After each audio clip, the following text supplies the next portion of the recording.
Yon, good morning mga kalawang TNBS. For today, nag-change oil ako. Nagising ako ng 4:30. Ito, tinanggal ko na yung oil plug para patutuloyin ko na lang hanggang mamayang alas 10 kasi mamaya alis ako eh. Kaya maaga ko na tinanggal. Dapat hapon eh. Ang maganda sa DIY, nadidrain lang na maayos.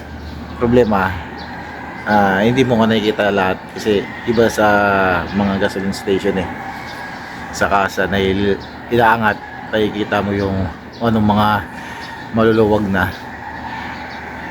Kaya lang hindi nga nadidrain ng maayos kasi ang bilis ng pagkakalagay nila ng langis, pagkakatanggal. Yun lang ang advantage at saka disadvantage ng nagdi-DIY at ng dun sa mga talyer. Sige, mamaya ko na lang papakita ang pagkabit at paglagay ng langis. Na-drain na natin ang gusto. Tingnan natin.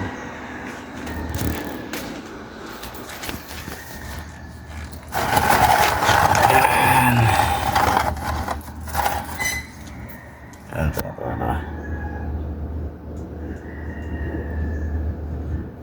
Isa na natin magpalit ng langis.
Yun, tapos na yung ating change oil.